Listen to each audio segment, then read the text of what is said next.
starting now.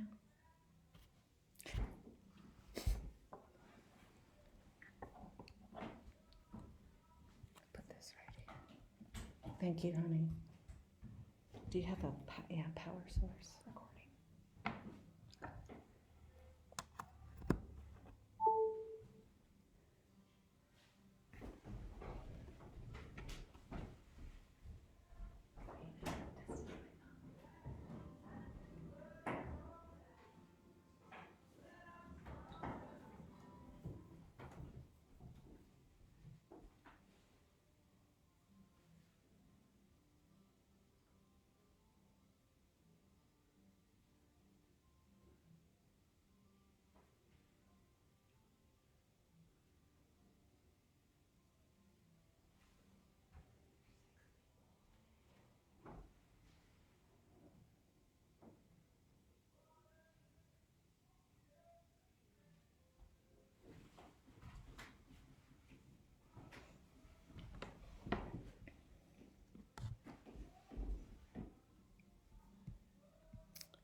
Hi, everybody. Got a couple minutes before I'm going to do this. Is there any way you can let me know if you can hear me or send me a message that this is working? Hi, Roxana.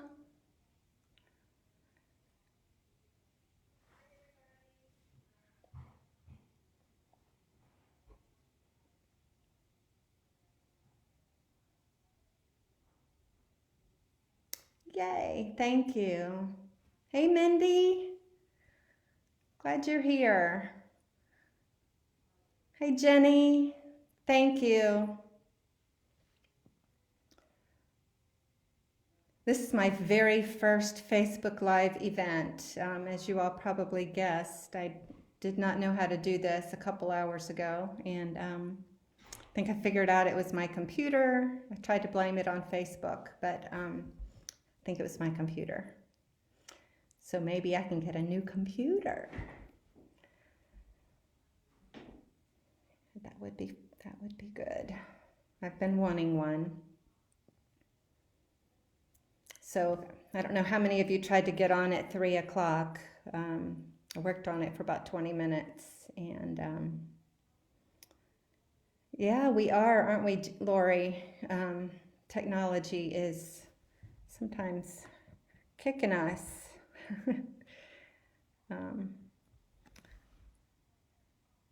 But actually, when I realized it had failed and I rescheduled it, I walked around the block and had a little cry, and then I felt better. So I think it was I just kind of needed that. I have 5:01. I'm going to give it just one more minute, and then we'll get started. Thanks for those of you who are making comments. Makes me feel like I'm not just talking to myself.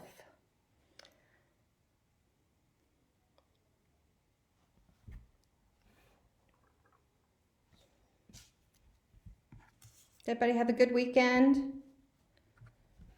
I had a really fun experience with my family. We rode our bikes on the bike trail to over towards Halliburton Park.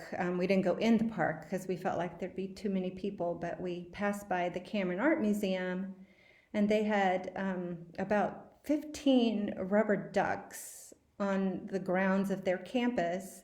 And it was so much fun. We just walked around, and it brought smiles to our faces. And I'm just so thankful for all the people that are doing really creative stuff to help us smile and just say wow or something cool that is different.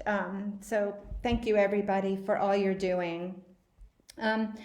So I want to get started just really quick. My name's Mebane Boyd. I'm with the Resiliency Task Force, and we've been working for the past couple of years around making our community more compassionate and bringing trauma-informed systems and policies to all of our systems, whether it's healthcare, early childhood, school system, first responders, police officers, faith communities. And we have really had a good time connecting with each other and learning from each other about how we can do this.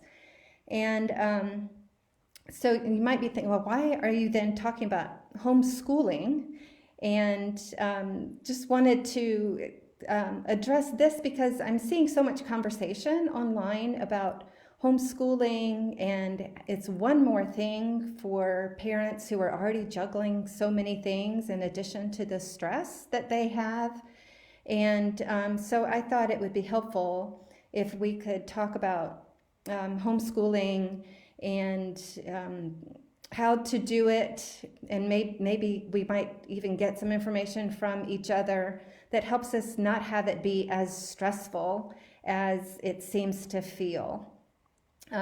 So I was looking at some websites today to sort of check on, to make sure what I was saying made sense, and is anybody else saying what I'm going to say? And I came across this website that I did share to the Resiliency Task Force page that had a letter that was written by a little boy, probably 6, 7, 8 years old, about his homeschool experience in his journal that he was doing for school. And this is what he said. "It's not going good. My mom's getting stressed out. My mom is really getting confused. We took a break so my mom can figure this stuff out. I'm telling you, it is not going good." And I felt so sorry for that mom who read those comments because she was probably doing everything in her power to do it well. And I wish I could tell her in person that she actually did do something really, really well. And that was, she took a break and she walked away from it when it wasn't working. And even her son, Ben, noticed that she took a break and she needed to regroup. And I think we all deserve a chance to do that. We're doing something brand new, and learning a new skill is really hard. And doing it under pressure when we have a lot of stress is even harder. So I just want to spend some time today talking about homeschooling. And first of all, don't we all, and I say we, I'm not homeschooling. My kids are grown and I don't have this added pressure. So I'm using the word we with a lot of, what's the word I'm looking for? With a lot of gravitas maybe, like that. I don't deserve to say we because I'm not in it. But for those of you who are in the homeschooling world, adding this to your busy, busy plate, I salute you and wish you the best in this journey.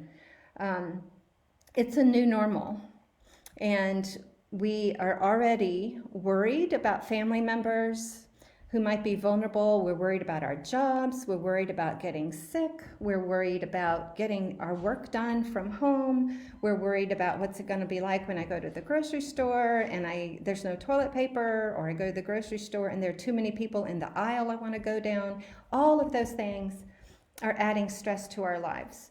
And now, on top of that, you've been asked to be a teacher. And teaching is a full-time job. So you've been asked to put that on top of your already busy, crazy, stressful world. So I just want to first of all say you can't do all of them the way you'd like to do them, and sort of coming to some acceptance that that is not going to happen. And that hopefully, if you go into that world, not to say I'm going to do a bad job at this, but this is hard and I'm going to do what I can, might be helpful. Um, and where I want to start today is some information that I got from a woman named Dr. Betty Rentoul. Those of you who are in the early childhood world, those of you who do early childhood mental health, may be very familiar with her. She's a brilliant woman in North Carolina who did some trainings a couple of years ago and more around helping children reduce their stress and to especially toxic stress. And my big takeaway from Dr. Betty Rentoul had to do with children need three things: that they need to feel safe, they need to feel capable, and they need to feel loved. And until they have those three things, it's really hard for them to learn anything else. So I hope that one of your main takeaways from today is how important that is, to create a space for your child, your children, when they're learning at home, where they feel safe, where they feel capable, and they feel loved. And you have a huge role in that, no matter what age your child is. And then, what does it look like when your child doesn't feel one of those things, safe, capable, or loved? That then they're going to have behaviors that might be challenging for learning. So when you're talking about school-age kids, they might, or younger, you might have more tantrums. Preschool kids, you might even have some regression in some of their skills, like bedwetting. You might have children who are no longer able to do the things that they used to be able to do really well. So, and then as children get older, you might have more pushback, you might have more aggressive behaviors, or more talking back. I don't want to do that, I'm not going to do that. And you're not my teacher, you can't make me do that. So what, how to deal with those kinds of behaviors. And I think the first thing is for us to understand as parents that those kinds of behaviors are our children's way of telling us that they don't feel safe, or they don't feel capable, or they don't feel loved. They may be actually stressed, right? It's stressful for them not to be with their friends. And peers are so, so important during this time of life, and they don't get to be with their friends. They also, some of them may be grieving things that they've lost. They're not going to be able to have field day, or they're not going to be able to have a birthday party that they were hoping to celebrate with their friends, or they're not going to go to prom. That's a lot. That's a lot to have lost. And so those feelings that kids have, you're the parent who's there, you're the grown-up who's there, and they get to take it out on you. It's not that you're not being helpful in teaching them their lessons. It's not that they don't think that you're taking care of them well at home. It just may be that you're that one safe person where they can take out those frustrations. And so there you are, and you have to deal with that too.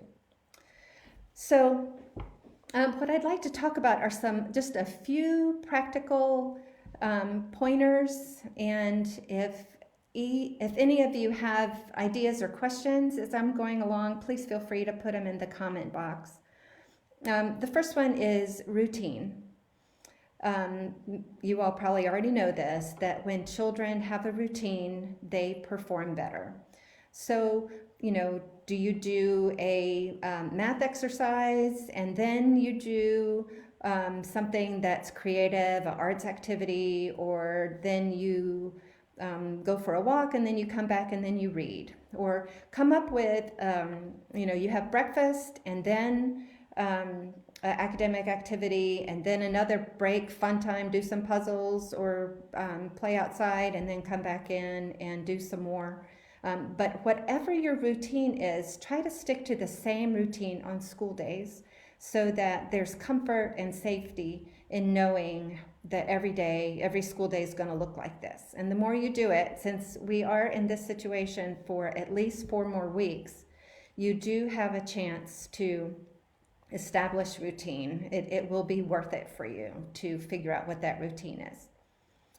If your children are older, and by that I mean able to talk, right? So young children can help with this. Have them help you come up with a routine. What do you want to do first in the morning? What do you want to do next in the morning? What would you like to do right before lunch? And that would be for younger children. But for elementary, middle, high schoolers, how would you like to structure your day? Have them create a calendar of what your day looks like on a school day, Monday through Friday. If they come up with the routine, you're more likely to have them stick to it. So that's a first suggestion, is routines that you create with your children, ideally. Number 2, make sure to build in outdoor time. There's a reason why early childhood licensed locations are required to have outdoor time every day. It's because it's good for us. And there are benefits from being outside in nature. And although we can't go to playgrounds now, you can still go for a walk or a bike ride, or if you live in a house or a community that has a yard, you can go outside and do a nature walk and look for unusual things. You might dig a hole and see what you find, and just encourage you to be creative, but go outside. If your children are old enough to go outside by themselves, you can get some work done while they're doing that part of the day, that part of the routine. So the third suggestion is to break your learning up into smaller pieces. So if you're having a hard time sticking to all the math problems that you've received from your teacher, what if you do a third of them and then take a break and then do something else and come back to math? I keep talking about math because math was not my subject. So I would not have enjoyed a long time doing math. And I would think that some other kids might feel that same way. If something becomes really frustrating, find something else to do. And going back to those 3 qualities we talked about, safe, capable, and loved, if you're doing something and you don't get it, like algebra, you're doing a problem, you don't get it, you don't get it, you don't get it, put it away and do something else. Come back to the algebra later. I actually, when I was in college, I broke my finger in studying for calculus because I was sitting in the hallway getting frustrated, and I wanted to do one more problem before I went to bed, and I took the book and I threw it over my head, and when my hand came back, I hit the wall and I broke my finger. So I should have put that calculus away and done something else for a few minutes, and I might have gotten that problem easier. There are lots and lots and lots of online resources, maybe more than you even want. It might feel overwhelming. So if you've already been looking at resources online and don't want to hear another one because you feel like that's more pressure, like, oh, I got to look at that one now, then don't listen to this next part. I just have a couple of great suggestions of places that have really great online learning resources. One is the national parks.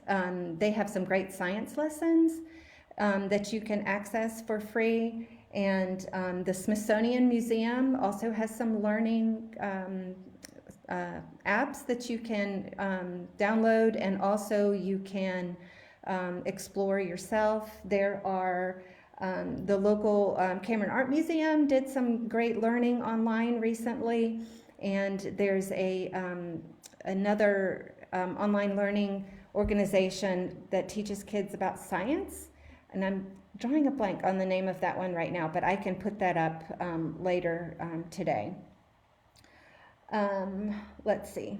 And then the other thing is, if you're doing homeschooling and it's overwhelming, or you've gotten to that place where you're frustrated, your child is frustrated, again, put it down and go do something else that maybe isn't academic. I've heard people say, this is such a great chance to teach my child how to change the oil in the car. I don't know how to do that, but other people know how to do that. Or teach your child how to balance a checkbook. Teach your child how to cook. Teach your child, or have your child help you clean the windows in the house. My kids used to love doing that with Windex. There are other things in life that we need to teach our kids. And if the academic part's not going well, put it down and go do something else. And that doesn't make you a bad homeschooler. It just means you are noticing your children's needs and your own needs. And I meant to mention this earlier. Just like on an airplane, when they tell you to put the mask on yourself first before you help your child, make sure you start your homeschooling when you are in your good, resilient place, because that will make all the difference in the world. If your child senses that they can get away with not doing any work, that is not what I'm advocating. I'm just saying make sure that when you give limits that they're gentle. Your children have a lot of stress right now. So be firm, but be gentle about it, and listen to what their needs might be. Most importantly, I want to end with an analogy that my son taught me. He went to the Citadel, and your first year there, they give you more than you can handle on purpose. They want you to have more than you can handle. And they talk about having, that you're juggling balls, and you have lead balls, and you have crystal balls. And you're going to be juggling these balls, and sometimes you will drop a ball or two. And just to make sure that the ones that you drop are the lead ones and not the crystal ones. And I think that's a good thing to remember when you feel overwhelmed, like I've got to get the groceries before the baby wakes up, or I've got to make sure both of my kids are doing their daily work, and I've got to call into a webinar, and I have to do all of this before 9 in the morning. It's just like too much. So which one of those things on that day could you drop? Is it putting your children's homework to a little bit later in the day, or is it can you eat macaroni and cheese one more day instead of getting something else at the grocery store? So that would be a lead ball that got dropped, that you ate something, like you wanted to have something different for a meal, but you dropped that ball so you could pay attention to the other two things you had to do. So I think that's what I had for today. Does anybody have any comments or questions that you would like to post to the group? I'd be curious about what other people are doing that's working, that you'd be willing to share.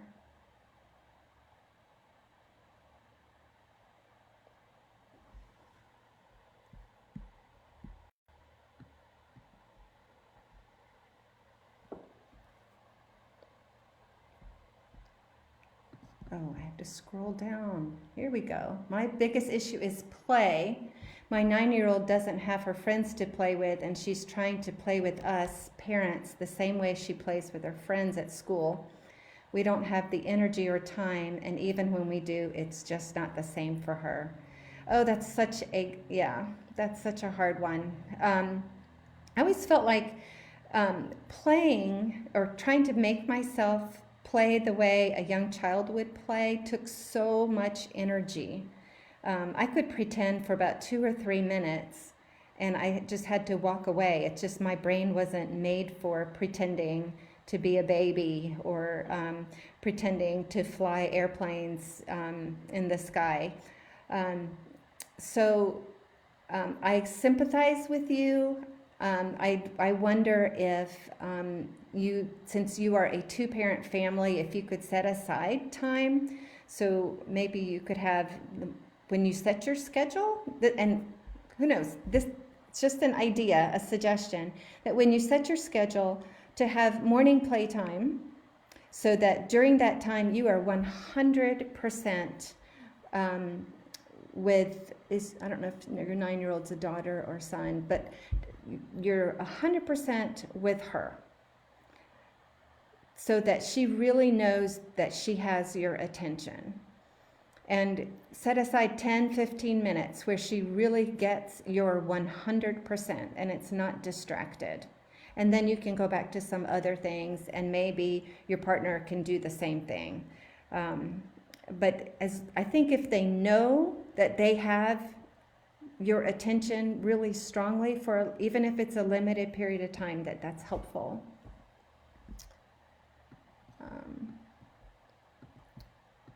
Trying to learn how to use this thing.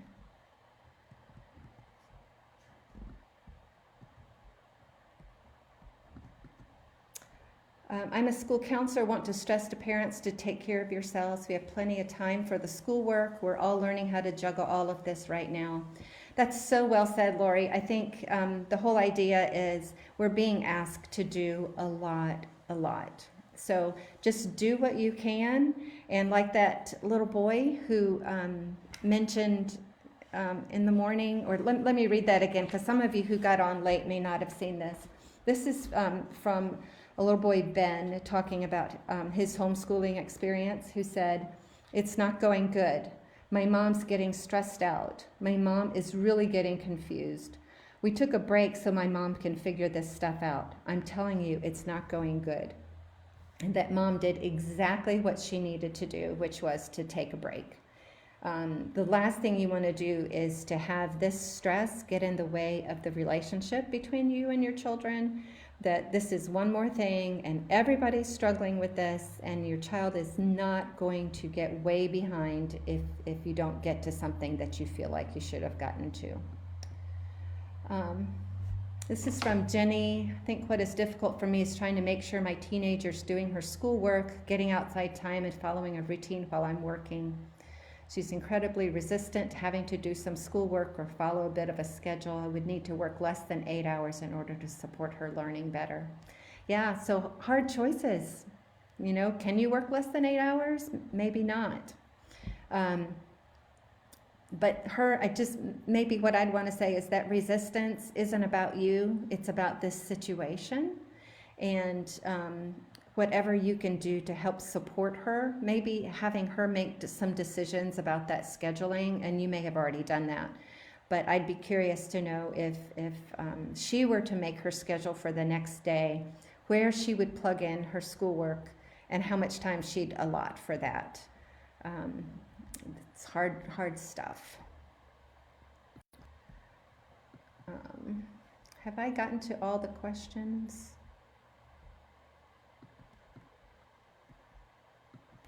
I'm using my daughter's computer, so I'm not as adept at getting this to go. Let's see. Thanks for bearing with me, y'all.